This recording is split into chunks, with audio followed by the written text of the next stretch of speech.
Beckham squeezing across here. Crouch is waiting there. So too is Lampard. Good defending by Tobias Lindelof. Joe Cole, why not? Swinging shot, brilliant! Oh, why not? Absolutely fantastic goal from Joe Cole, and England are off and running. Well, who needs it then?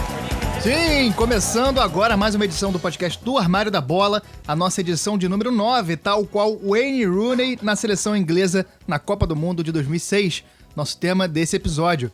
Eu sou Gustavo Angeléias e tô aqui como sempre com ele, o homem das camisas, Chico Freire. Seu boa noite, por favor. Estamos chegando mais uma vez, dessa vez com a categoria de David Beckham, e dessa vez a gente conta com um terceiro homem de meio de campo, né, para dar uma assistência aqui pra gente. Exatamente, hoje temos aqui a presença de Thiago Mendes. Thiago que semana passada escreveu um texto sobre a Inglaterra de 2006 no blog e hoje aparece aqui em outra mídia para somar a esse nosso elenco. Thiago, seja muito bem-vindo ao Armário da Bola, muito obrigado aí pelo texto incrível que você escreveu semana passada e pela participação aqui no podcast. Eu que agradeço, amigos. Obrigado pelo convite, é um prazer estar aqui com vocês. Convite do Chico, grande parceiro não só de uma, mas de duas peladas. E é isso, primeira vez a gente trocando passes no jornalismo e não nos gramados da vida. Cara, se apresenta aí, diz onde você trabalha, quem você é, o que você faz nesse mundo aí do jornalismo esportivo. Sou jornalista esportivo, trabalho na Infoglobo, sou editor assistente no Jornal Expresso, faço uma coluna lá também. E às vezes como a gente tem que jogar nas ondas, a gente às vezes dá uma ajuda ali no Extra, no Globo, quando preciso, fazer uma materinha ou outra. Mas o trabalho mesmo no dia a dia é no Expresso. O Thiago é um grande jornalista, escreveu um grande texto pra gente lá no Armário da Bola, que, pra quem não sabe, o Armário... Hoje eu vou explicar, Chico, você não vai falar não. O Armário da Bola... Eu quero só fazer um rápido parênteses sobre o Thiago. O Thiago é um grande jornalista, melhor do que ele é dentro de campo, assim.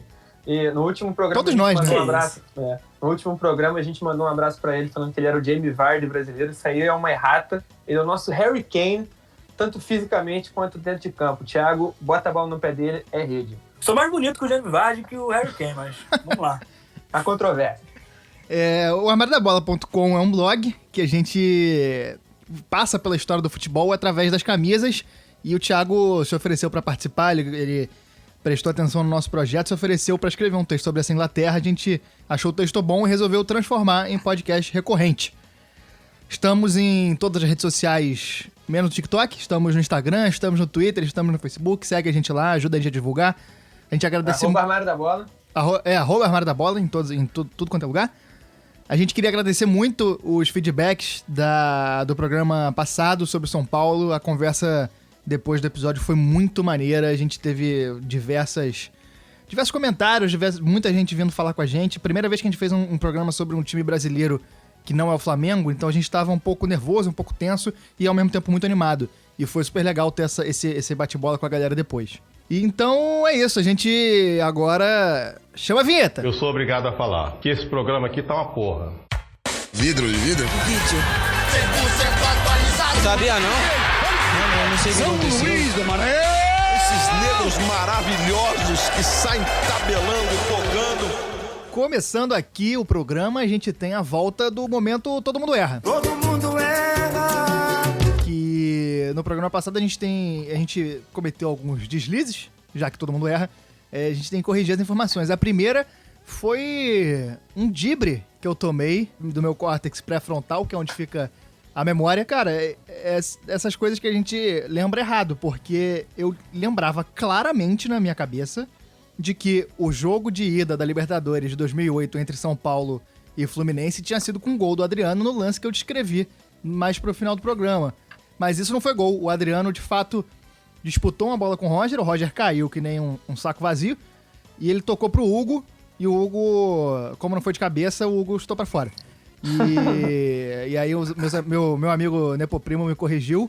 Além disso, o jogo contra o Cruzeiro em 2006, que a gente falou que foi logo depois da derrota pro Internacional na Libertadores, foi no Mineirão e não no Morumbi.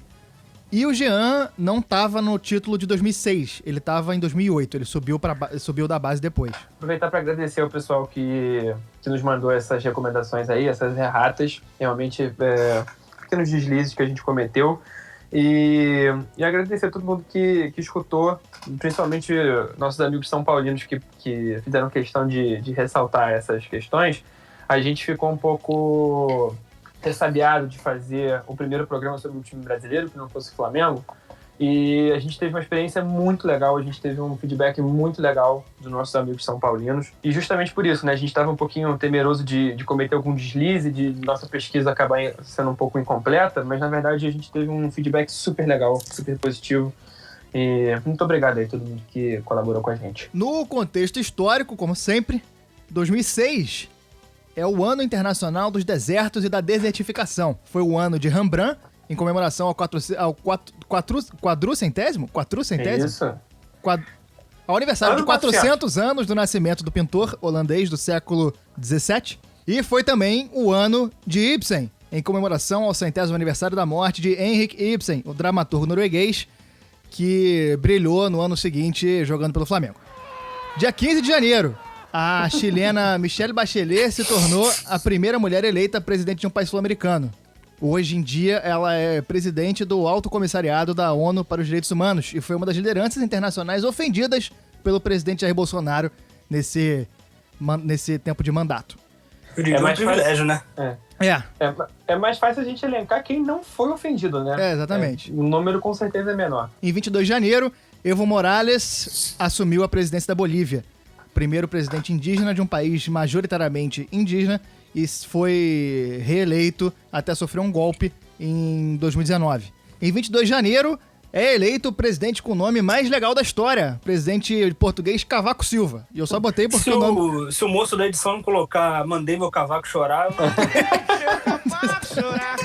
Chora, Cavaco! Decidiu o Cavaco sorriu e não chorou. Exatamente. Em 30 de março, Marcos Pontes, hoje ministro da Tecnologia, se torna o primeiro sul-americano a ir ao espaço. Marcos Pontes aí, conhecido mais pelos travesseiros que ele fez propaganda do que por qualquer avanço científico que ele tinha proporcionado, né? Exatamente. E 15 de julho, algo que mudaria nossas vidas é criado o microblogging Twitter. Foi criado o Twinto, importantíssimo aí. Quem não tem Twitter, corre pra criar porque ainda tá valendo a pena. É a melhor rede social do mundo, desde sempre. E pra sempre. Em 7 de agosto, foi sancionada a Lei Maria da Penha, que trouxe diversos avanços no combate à violência contra a mulher no Brasil. Lei importantíssima que homenageia uma pessoa que sofreu muito de violência de gênero. E em 29 de outubro, Lula é reeleito presidente do Brasil para o seu segundo mandato. E neste momento, na apuração dos votos para presidente da República, o presidente Lula está matematicamente reeleito. Os números do Tribunal Superior Eleitoral mostram que com quase 86% das urnas apuradas até agora, o presidente Lula aparece com 60,57% dos votos válidos. Com a taxa de aprovação maior do que aquela seleção da Inglaterra de 2006, né? Exatamente. Ele estava mesmo com o escândalo do Mensalão, que tinha vindo em 2005, mas ainda estava reverberando, o Lula conseguiu angariar votos pelo que tinha feito e foi reeleito. Em 11 de novembro, a Sony lança o videogame PlayStation 3 nos Estados Unidos. Quanto tempo jogando esse videogame eu passei, então eu botei aqui pelo carinho com essa plataforma. Memória afetiva, né? É, grande memória afetiva. O COD, o Black Ops e o Modern Warfare no PlayStation 3, meu amigo. Porra, juntava 3, 4 amigos em casa na adolescência, esse PlayStation 3 aí cantava. Quanto zumbi a gente não matou, né? Em mortes, tivemos Bernard Lacoste, o estilista francês, o Palhaço Carequinha, grande músico. Bernard Lacoste, ele é fundador da marca Lacoste e do bonde da Lacoste. Exatamente. Responsável diretamente por esse... Precursor aí pelo funk carioca. Exatamente. O grande músico Dino Sete Cordas. Morreu um cara muito ligado à Copa de 2006, que é o Bussunda, que morreu... Posso falar rapidinho sobre essa morte do Bussunda? Pode, claro. Porque é doido a gente pensar que naquela época a gente se chocou tanto com essa morte que hoje em dia, tantos anos depois, eu e o Chico jogamos a Pelada Tabajara, que é da galera lá do Caceta.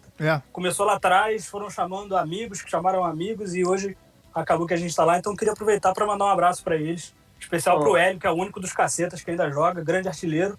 E o que o Chico perde de gol nessa pelada é um absurdo, mas isso aí a gente pode... Mas aí também não é exclusividade dessa pelada. O Chico, em toda pelada que ele vai, ele perde muito gol. Ele distribui essa qualidade de perder gol no Rio de Janeiro inteiro. Claro.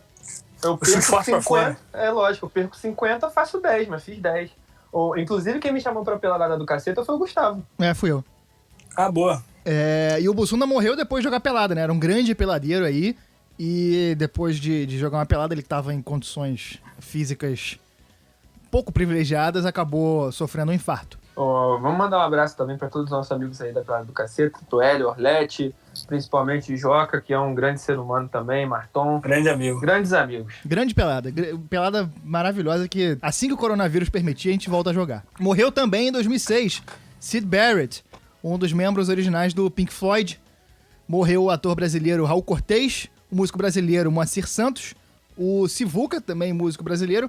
E aí tivemos duas grandes vitórias da população latino-americana, que foram as mortes de Alfredo Stroessner, ditador paraguaio, e de Augusto Pinochet, ditador chileno. Hoje em dia, os dois estão abraçados no colo do capeta. No futebol, perdemos Tele Santana, perdemos o grande jogador húngaro Ferenc Puskás e perdemos uma figura caricata, polêmica do futebol brasileiro, que foi o Caixa d'Água, ex-dirigente do Bangu, bicheiro... Americano.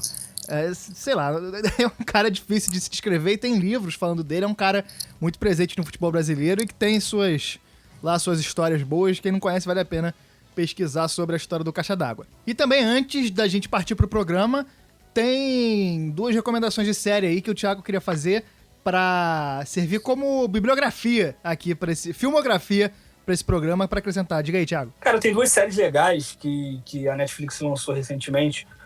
Uma delas é a Sunderland Até Morrer.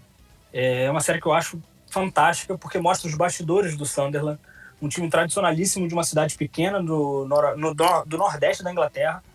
E a ideia da Netflix era mostrar a temporada em que o time tentaria voltar para a Premier League após ser rebaixado. Só que eu acho que a Netflix atirou no que viu e acertou no que não viu. Porque tem história ali fantástica, há 1000 reviravoltas que fazem ter certeza de que é uma série roteirizada. Mas não é. Aquilo é totalmente real. E a segunda temporada é ainda melhor, porque você acha que a temporada foi dramática, a primeira temporada foi dramática, a segunda temporada é ainda mais inacreditável. E, em especial, eu gosto de um episódio que tem tanto na primeira quanto na segunda temporada, que é a do Deadline Day, que é o último dia para a negociação de jogadores antes do fechamento da janela de transferência. Então mostra tudo, mostra os bastidores das negociações, jogador chegando, jogador indo embora, eu acho bem interessante. Eu ainda não assisti essa, mas já ouvi muito essa recomendação, e é para quem gosta de sofrer, né? Cara, é porque você não acredita que aquilo tá acontecendo. Você tem certeza. Chegou no momento em que eu tive certeza que aquela cena era roteirizada. Não era. Tudo real. E o segundo filme? Cara, é uma outra série também, que é English Game. E ela tem como enredo o início da profissionalização do futebol na Inglaterra, por volta de 1800 e bisavô novinho. Ele conta a história de um time de operários, de uma fábrica de uma cidade pequena também, que era o que mais tinha na Inglaterra naquela época. O futebol era amador. E o dono dessa fábrica contrata 2 operários, 2 funcionários, que são escoceses, mas eles eram jogadores de futebol e eles recebiam para poder jogar e trabalhar, evidentemente, na fábrica. E isso ia um pouco contra o que era a regra na ocasião, porque o futebol naquela época era um esporte para privilegiados, para ricos, que praticavam por prazer, por hobby, né? Então, mostra o processo de como se deu a profissionalização do futebol, e não é só sobre isso, ele aborda outras temáticas sociais, que é bacana, é um choque de classes, você vê a diferença dos que tinham privilégios e os que não tinham, e os que tinham os privilégios eles queriam manter com o amadorismo do futebol, e eles acabam escrevendo essa história que é bem bacana. Futebol e luta de classe, gostamos. Aproveitando aqui, eu nem tinha incluído, mas fazer a recomendação do filme Hooligans, né, cara? Que a gente vai falar de 2006, o filme é de 2005 e trata sobre essa questão do hooliganismo ali na Inglaterra, brigas de torcedores e esses movimentos de torcidas. A gente retoma aqui o assunto da Copa do Mundo 2006, acaba falando também da nossa adolescência, e é um filme que eu tenho certeza que Thiago e Chico assistiram muito durante a adolescência. Eu assisti umas 5 vezes, pelo menos, na época. E contando. Exatamente. Indo pro programa, a gente vai falar dessa seleção inglesa que, justamente no dia que a gente tava tirando as fotos pro blog, quem tá ligado nas nossas redes sociais e vê o blog, a gente tem sempre uma foto do Chico vestindo a camisa para ilustrar os posts. E nesse dia que a gente estava tirando essas fotos, um debate que surgiu entre muitos, porque a gente conversa sobre um tema, vai puxando outro e tal, e tirando as fotos, a gente tirou foto o dia inteiro. Um dos temas que surgiu é qual seleção seria maior pro país, qual seleção seria melhor e qual seleção teria mais chances de ter ganho a Copa do Mundo. Entre a seleção de 2002, que a gente falou razoavelmente no programa número 2, que enfrentou a seleção brasileira, e a seleção de 2006. Realmente, eu acho que a principal geração inglesa desde 66, que foi a seleção que venceu a Copa do Mundo, e, na minha opinião, a melhor geração. Agora resta saber qual time dos dois é superior, e acho que há argumentos possíveis para os dois lados, né? Thiago, queria que você falasse um pouquinho sobre isso e aproveitar e já introduzir o tema de 2006, né? Já ir levando lá para a Copa do Mundo da formação desse time. Cara, eu particularmente prefiro o time de 2006. 2002, por mais que tenha alguns jogadores que não estiveram em 2006, que eram grandes nomes, chegou muita gente boa em 2006. Gerrard no auge, Lampard no auge. O Lampard no ano seguinte não, 6 meses antes, ele foi eleito o segundo melhor jogador do mundo, atrás só do Ronaldinho Gaúcho, que estava no auge, e que auge por auge a gente pode discutir se ele era melhor do que muita gente por aí. Durou pouco o auge do Ronaldinho, mas o que a gente viu dele no seu melhor foi um absurdo, e o Lampard ficou só atrás dele. Era Rooney chegando também muito bem, ele também ainda não tinha chegado no seu melhor nível, que veio uns 2, 3 anos depois, mas também estava voando no ano, né? Porque na Copa ele chegou se recuperando de lesão, assim como o Michael Owen. Enfim, era uma constelação, uma zaga muito sólida com o Rio Ferdinand e Terry. Tinha um Beckham que também jogava demais, eu acho um cara muito subvalorizado. Isso é uma coisa que me incomoda mesmo, porque muita gente olha para o Beckham só como aquele cara vaidoso, uma figura mais relacionada à moda, mas o que esse cara jogava de bola era um absurdo. Joe Cole, outro cara muito subestimado, na minha opinião, jogava muita bola. Eu prefiro o time de 2006. Chico. Eu acho também que o time de 2006 tem os melhores jogadores de 2002 numa fase mais experiente. A própria zaga, tendo o Ferdinand, tendo o Ashley Cole na defesa também. Eu acho que era um time já com a experiência e a casca que faltava um pouco em 2002, e alguns jogadores novos que acrescentaram muito, né, cara? O Lampard, Gerrard, o próprio Hargreaves também, que ainda não tinha tanto espaço em 2002. O Carrick surgindo também. E no ataque o Rooney, que eventualmente se tornou o maior artilheiro da história da seleção inglesa. Eu acho que fez um pouco de falta, por exemplo, o Scholes, é um cara que era bom, que estava em 2002, mas a seleção de 2006 eu acho ela mais sólida, mais completa e mais experiente que em 2002. Eu acho que a única coisa que a seleção de 2002 tinha melhor que a de 2006 era goleiro, apesar do erro do Steeman naquele lance com o Ronaldinho, que vocês tanto debateram aqui, o Paul Robson era bem fraco. Exatamente.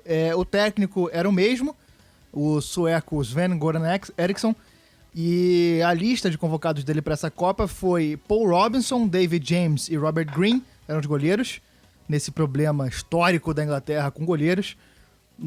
Os defensores eram Gary Neville, do Manchester United, Rio Ferdinand, do Manchester United, John Terry, do Chelsea, Ashley Cole, na época no Arsenal, Sol Campbell, também no Arsenal. Falamos muito desses dois jogadores no programa número 3, sobre aquele Arsenal de 2004. Jamie Carragher, do Liverpool, e Wayne Bridge, do Fulham. No meio-campo tinha David Beckham, à época no Real Madrid, Michael Carrick, do Tottenham, Frank Lampard, do Chelsea, Steven Gerrard, do Liverpool, Owen Hargreaves, no Bayern de Munique, Jermaine Jenas, no Tottenham, Stuart Downing, do Middlesbrough, Joe Cole, do Chelsea, Aaron Lennon, do Tottenham. E no ataque, Michael Owen, na época estava no Newcastle, o Peter Crouch, o gigante, do Liverpool, Wayne Rooney, do Manchester United, e o jovem Theo Walcott. Grande polêmica daquela convocação, né? Isso que eu ia falar, né? O que você pode falar dessa convocação do Walcott aí? Cara, a convocação do Walcott, ela é polêmica, não por ele em si, mas pela ausência de um outro jogador de ataque. Porque, pra mim, a convocação do Walcott não foi como a convocação do Ronaldo Fenômeno na Copa de 94 ou a do Kaká em 2002, que eram convocações para jogadores muito jovens para ganhar experiência, mas ali nesses dois casos que eu citei, havia jogadores no banco que poderiam entrar e suprir alguma carência. No caso da Inglaterra, no caso do Walcott, não. Porque, assim, era Rooney e Michael Owen no ataque, e se você olhasse para o banco, era Peter Crouch, um gigante de 1,98 m, que só tinha uma característica basicamente, e o Walcott. Então, se você precisasse, como o Eriksen precisou, porque o Michael Owen se machucou, você não tinha para onde correr. Então, eu acho que o problema do Walcott não foi só convocar o Walcott, que era um jogador de 17 anos, que nunca tinha jogado uma única partida pela Premier League, ele tinha acabado de chegar no Arsenal, só tinha jogado pelo time que ele defendia, mas Southampton na época, pouquíssimos jogos que não foram na Premier League, então, e ele nunca tinha sido convocado. Então o problema não foi só o Walcott, foi não ter levado um outro jogador pro ataque. Ele poderia ter aberto mão de repente, algum jogador do meio e dar oportunidade a algum outro jogador. Tinha o Jeremy Defoe, que estava jogando bem, era um atacante confiável, que poderia ter ido também para suprir qualquer necessidade. E esse time, ele tem alguns escândalos de infidelidade aí, tem uma coisa meio novela, uma coisa que os tabloides adoram, né? Não? Tem, principalmente no Eriksen, né?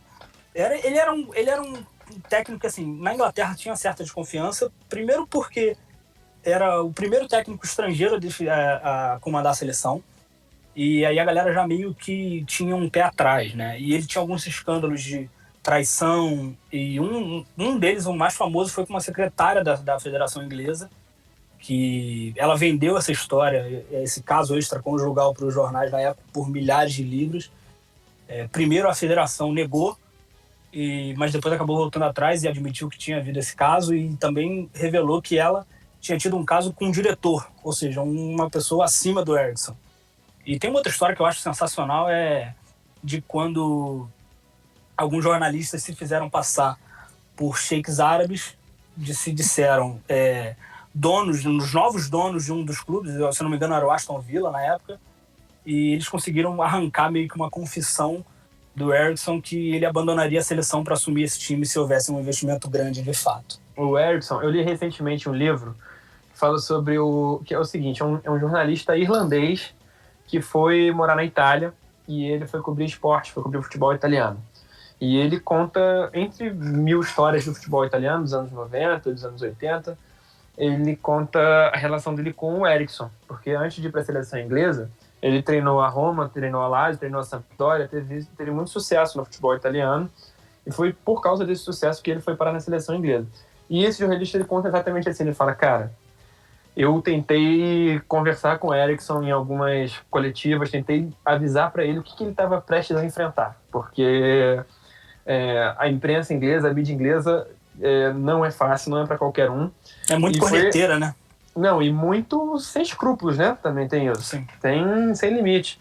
E foi justamente o que aconteceu, né? O Eriksen era um cara competente, era um cara com sucesso no futebol, com muita história, com método, com capacidade para fazer um time jogar, mas ele teve, do começo ao fim da passagem dele, ele foi cornetado, foi cobrado, foi criticado, escutou. Eriksen escutou. E a Inglaterra chega nessa Copa com um time base que, na minha opinião, não devia nada a ninguém dentro da Copa. Acho que é um time que poderia bater até o Brasil, que no papel era o melhor time, tirando o goleiro. O time era Paul Robinson no gol, Gary Neville, Rio Ferdinand, John Terry, Ashley Cole, David Beckham, Steven Gerrard, Frank Lampard, Joe Cole, Michael Owen e Wayne Rooney. Chico, o que você acha desse time? E se você acha o que você acha que pode ter faltado para esse time? Eu acho um timaço maravilhoso, com jogadores na melhor fase, provavelmente, em fases muito boas da carreira. É um time muito completo, com jogadores com características muito complementares, e tinha uma grande expectativa para ver Gerrard e Lampard jogando juntos, né? Porque o Gerrard era o craque do Liverpool, que foi campeão da Champions em 2005. O Lampard era o craque do Chelsea, que estava se tornando o Chelsea que a gente conhece hoje, tinha sido campeão da Premier League em 2004. Tinha uma grande expectativa para ver eles jogando juntos. Eu acho, cara, que faltou um pouco de opção no banco, como a gente comentou agora há pouco, faltou um pouco de variedade para as situações fora de campo. Acho que faltou um pouco de cabeça também, né, Chico? Concordo. Eu acho que faltou um pouco de pegada para esse time, assim. Porque Gerrard Lampard, no papel, é fantástico, mas na prática nunca encaixou tão bem quanto poderia, né?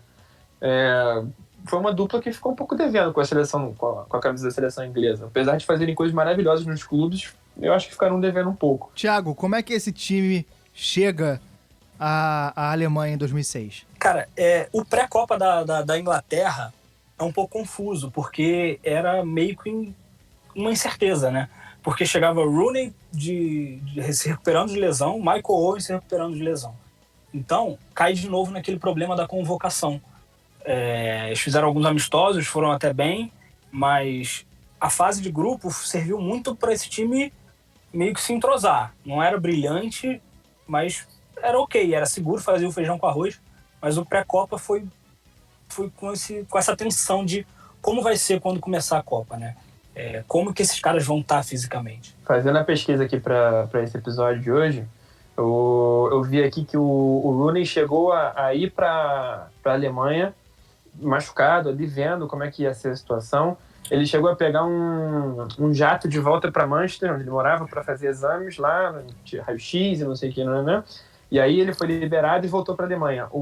Se não me engano, foi o Defoe.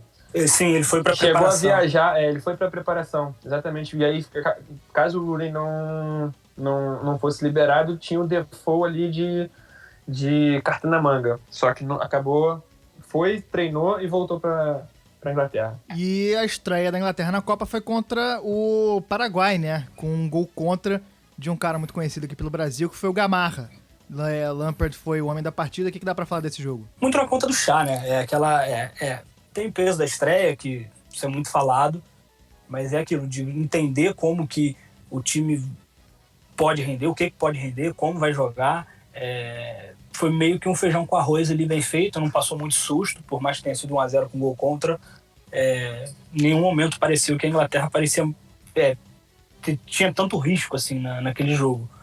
Mas não foi nada brilhante como se esperava. Na primeira fase toda, na verdade, né? A Inglaterra tem resultados um pouco protocolares, assim, dá pra dizer, né?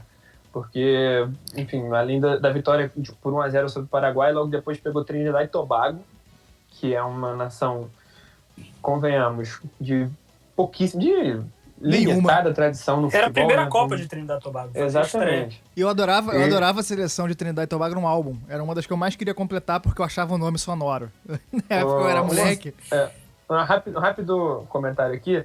Um dos jogadores de Trinidad e Tobago era o Dwight Yorke, ídolo do Manchester United, e ele já estava velho nessa Copa, mas justamente por lembrar da figurinha dele, numa dessas andanças da vida rolou uma ação quando eu trabalhava no Flamengo com ídolos do Manchester United, que ambos os clubes são patrocinados pela Adidas, e eu encontrei o Dwight Yorke e eu peguei um autógrafo dele e eu contei pra ele, falei, cara, eu lembro de você por causa da figurinha no álbum de Trinidad e Tobago, olha só, a gente trocou uma figurinha ali e muito legal, eu lembro bem dele, mas é uma seleção, né, sem tradição nenhuma, tava ali chegando pra estrear, modestíssima, de uma ilhota no Caribe, e a Inglaterra fez um 2-0 protocolar.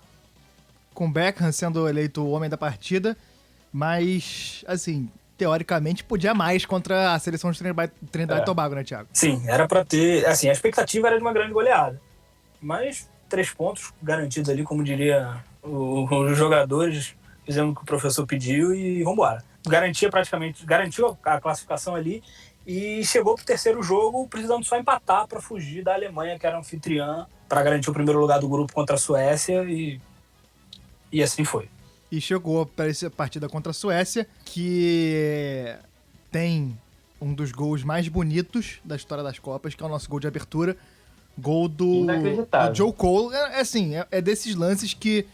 O subestimado Joe Cole, excelente jogador, na minha opinião, mas que nessa bola, aquela bola que o torcedor da corneta, no momento que ele ameaça o chute, o torcedor já reclama. Fala, porra, vai chutar daí? Aí ele chuta pro gol, de muito longe, a bola entra na gaveta, indefensável pro goleiro, o gol que ficou marcado. Foi eleito o gol mais bonito dessa Copa, não foi? Eu não sei. Perguntei, ninguém sabe. Eu não tenho certeza. Ninguém sabe. Eu acho que foi. Tenho quase certeza que foi o eleito gol mais bonito dessa Copa. E se não foi, devia ser. O Armário da Bola elege agora como o gol mais bonito da Copa. Se não foi, azar da FIFA. A nossa autoridade é soberana. Né? Exatamente. Mas o jogo foi um empate em 2-2 com a Suécia, nação do técnico inglês, né? O grande problema desse jogo, assim, a Inglaterra se garantiu, pegou o primeiro lugar, não ia jogar contra a Alemanha nas oitavas, pegou um jogo mais fácil, só que o problema foi o que aconteceu durante toda a carreira dele. O Owen se machucou. A água é molhada, o sol é quente, assim, né? E era o que mais temiam, né? Exatamente. E volta aquela pauta da convocação do Eriksen. Eu não sei se a gente chegou a citar isso mais cedo, mas tem essa aspa maravilhosa, né? Quando perguntado se o Walker teria condições para ele jogar bem, para fazer uma apresentação segura, né, na Alemanha, a resposta dele foi: espero que sim. E pelo visto ele não acreditava tanto. Tanto é que nas oitavas de final contra o Equador, ele colocou um volante no lugar do Michael Owen. Já falando desse jogo, enfrentando uma seleção equatoriana, uma seleção sul-americana, que foi a do Equador, que é uma seleção de segundo para terceiro escalão. O time em 2006 não era lá essas coisas, né? Não era dos melhores, talvez. E ganhou de 1-0 a oitava de final com John Terry como melhor jogador da partida, o que mostra que não foi uma partida de destaque ofensivo da seleção inglesa, né? Com gol de falta do Beckham, que eu ainda tenho minhas dúvidas se o goleiro não aceitou. Mais uma vitória protocolar, né, da Inglaterra. A Inglaterra ainda sem encantar quanto era esperado. Mas estava ganhando, né? Tava ganhando.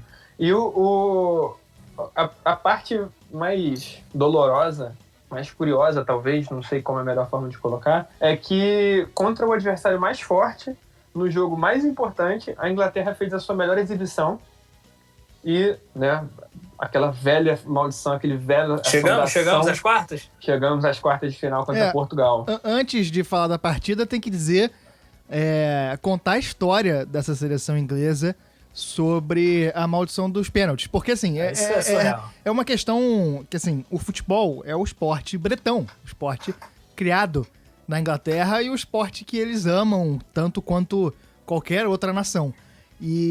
Só que eles são horríveis. Eles nunca... As seleções... Que gratuito! As seleções melhores acabam sempre passando vergonha, as seleções piores também passam vergonha, e eles só conquistaram... Eles conquistaram o título em 66... Gustavo tá pior que a mídia inglesa.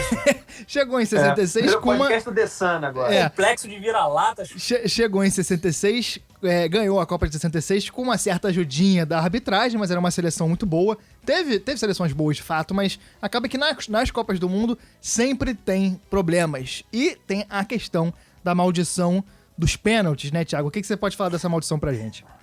É engraçado que essa maldição ela não é tão antiga assim. Ela começou em 90 e até aquele momento, até aquela Copa de 2006, eram 4 disputas por pênaltis e 4 derrotas. A primeira na semifinal da Copa da Itália, em 90, contra a Alemanha Ocidental. A segunda na Euro da Alemanha contra a Espanha. E essa daí é legal a gente abrir um parênteses, porque um dos jogadores que perderam o pênalti naquela disputa por pênaltis foi o Gareth Southgate, que hoje é técnico da seleção. Ele desperdiçou a cobrança dele e foi justamente com ele, como técnico, agora na Copa da Rússia, há 2 anos, que, enfim, esse fantasma foi exorcizado. Quebrou o Luca. Quebrou. Tipo, sai. A Inglaterra venceu a Colômbia nas oitavas de final com o Pickford defendendo o pênalti. E depois disso, depois daquela disputa de 96, que teve o Southgate como vilão, ainda teve a derrota para a Argentina na Copa de 98, na França, nas oitavas de final.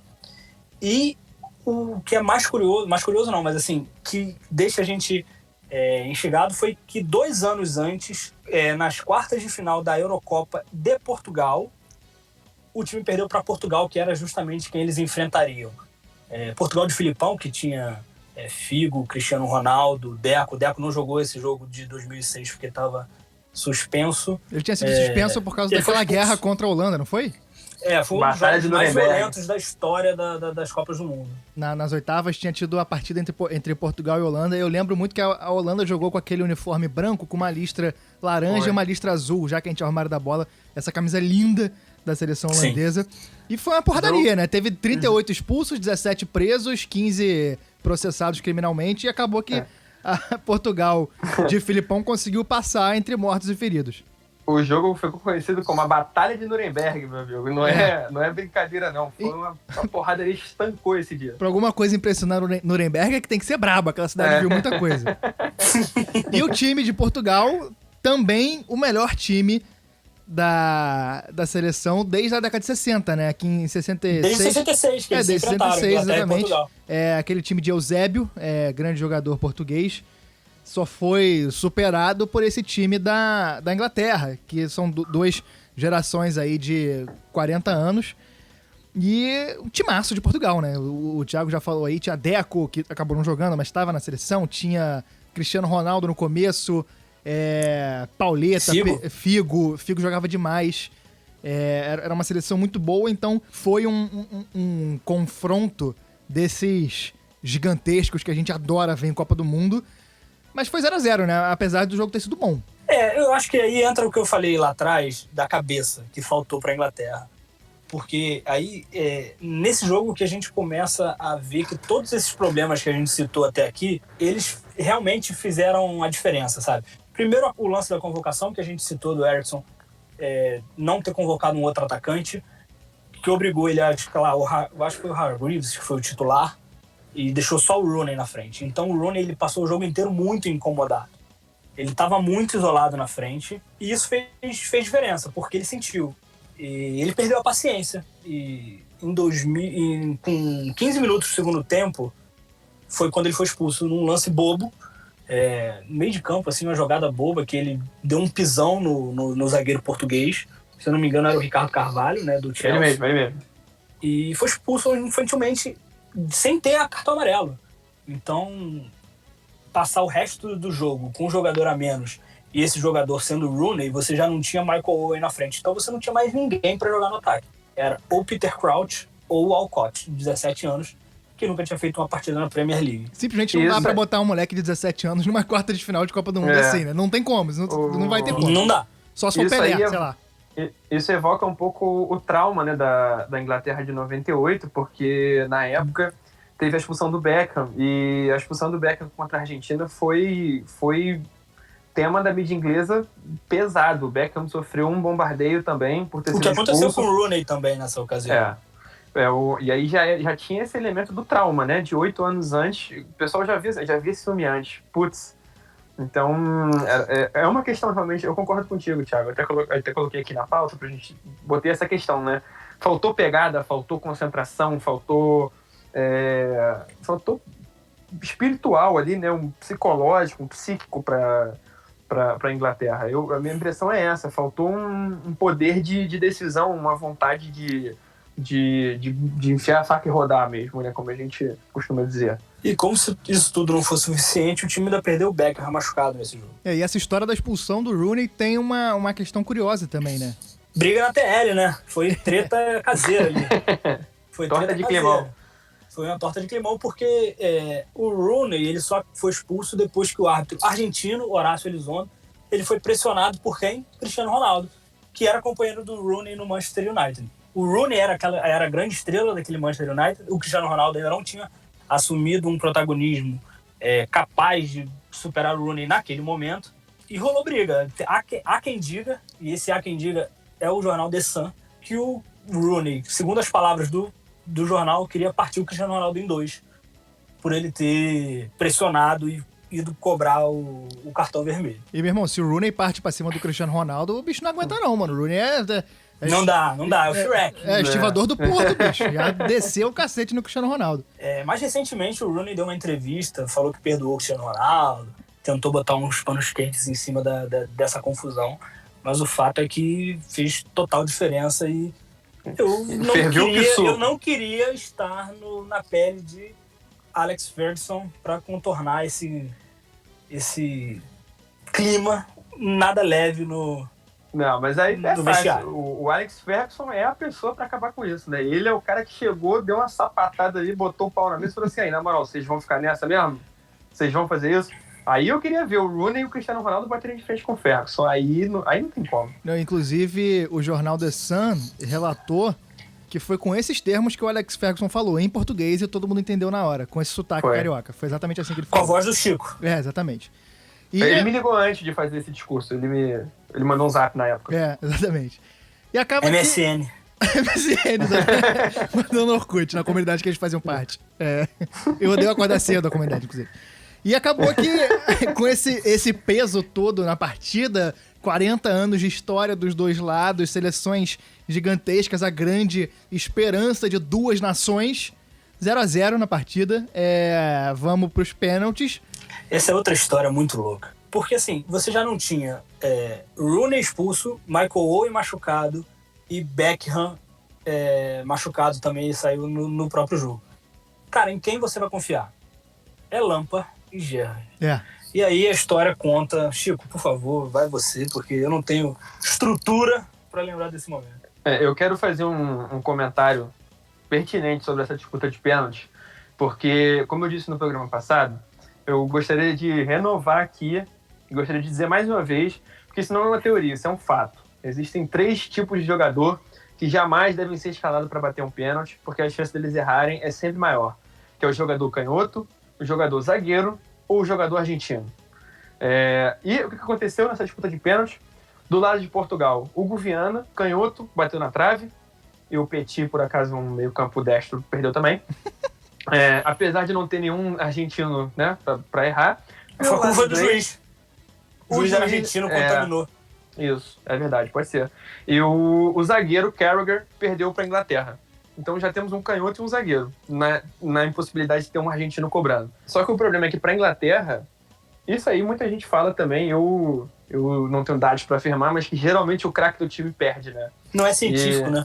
Não. O do canhoto do argentino é científico, mas o do craque não. O do craque eu não coloco no meu estudo, não. Porém, o que aconteceu... O que igual auxílio emergencial. Nem brinca. O que aconteceu? Obviamente, Gerrard e Lampard, as duas maiores esperanças do time em campo, perderam o pênalti.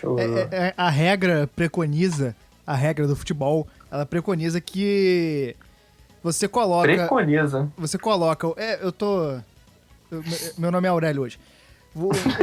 Você coloca os melhores... Você quer dar um tempinho pra galera que tá ouvindo buscar o dicionário, alguma coisa ou não? A regra diz, a regra manda, a regra dita que os craques do time, os melhores batedores, começam e terminam, porque são as duas cobranças mais tensas, né? Mas quando os dois craques do time, os caras que a responsabilidade está pesando nos ombros, perdem o pênalti, aí realmente fica muito complicado querer qualquer coisa, né?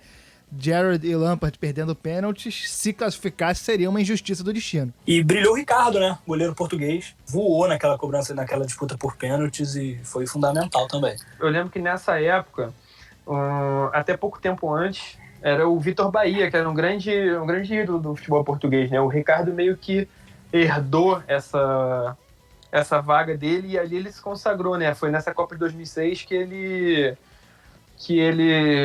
poxa, se garantiu talvez como o sucessor do Vitor Bahia, né? E passou Portugal para a semifinal, para ser eliminada pela Itália, né? Pela França, com gol de pênalti. Isso, eliminada pela França de Zidane. Repetiu a principal campanha depois de quase 40 anos, desde 66. 40 anos cravado, né?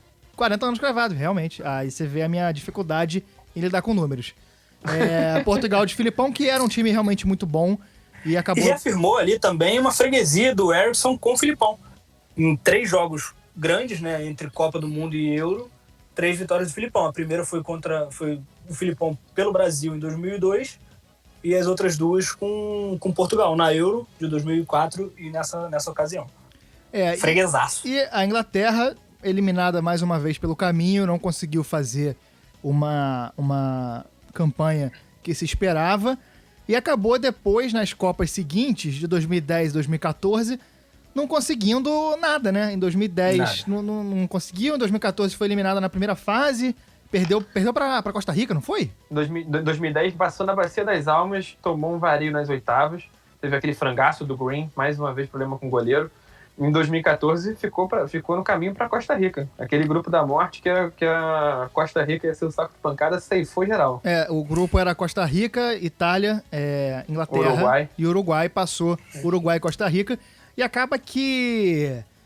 Em 2010, o Gustavo, tem aquele lance da bola do Lampard, né? Que foi Alemanha, Inglaterra, agora não me lembro se foi nas oitavas ou nas quartas. Foi nas oitavas. É verdade, tem isso. Que a Alemanha abre 2-0, a Inglaterra diminui, aí o jogo tá 2-1 e o Lampard chuta aquela bola que bate na trave e entra, eu diria que, assim, pelos meus cálculos, uns 3,5 metros e sai e o juiz não dá o gol. Exatamente, e que remonta a 66, né? Que em 66 teve um lance parecido que a Inglaterra foi beneficiada, que o lance, a bola bateu na trave, não entrou e acabou sendo dado o gol, né? Isso foi muito falado na época. É o destino fazendo justiça. Exatamente. É muito doido isso, né? O futebol tem essas coisas lindas demais. É o que a gente falou no programa do Leicester, né? O futebol tem roteiros que parece... Que se você vê num filme, você fala, cara, isso é muito clichê, não aconteceria assim.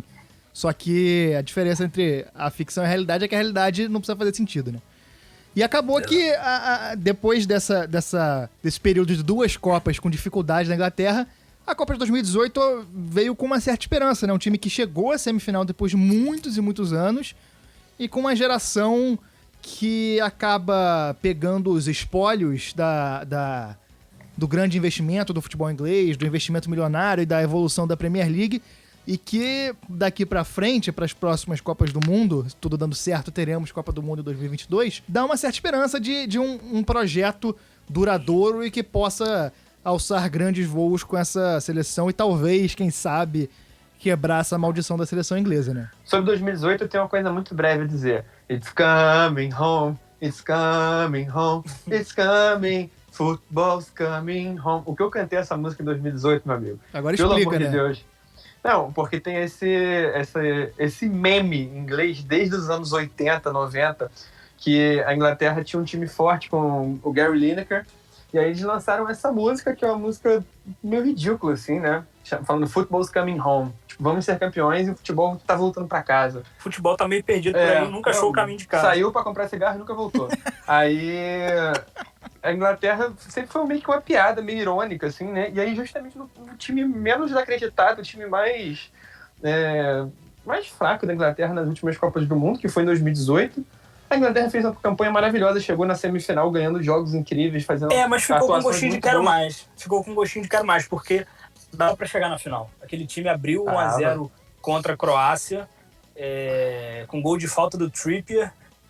A sensação que dava era de que a Inglaterra ia pra final contra a França. E aí, final de Copa do Mundo, tudo pode acontecer. Não era pra Inglaterra ter sofrido aquela virada contra a Croácia. Então, com isso, passamos aí pela Copa de 2006, viemos até a última Copa, falamos de projeto, falamos de anterior, falamos de história, falamos de tudo.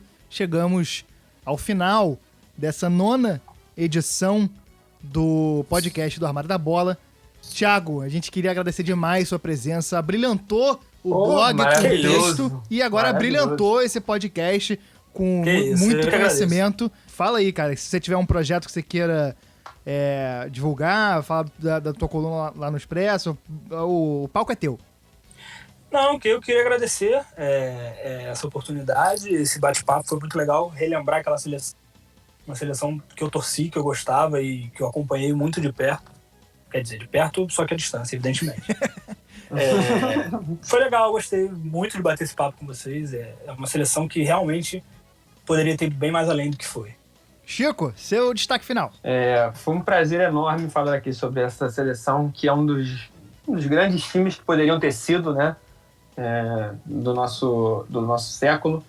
Pô, agradecer imensamente a você, Thiago Mendes. Pô, tamo junto. É uma alegria sem igual poder repetir aqui a tabelinha que a gente se acostumou tanto a fazer nos campos aí do Horto, do Grajaú e do Rio de Janeiro em geral. Muito legal mesmo, cara. Adorei seu texto, adorei sua participação. Sou teu fã número 1. Então, valeu, rapaziada. Até a semana que vem com mais um podcast do Armário da Bola. Grande abraço. Um abraço.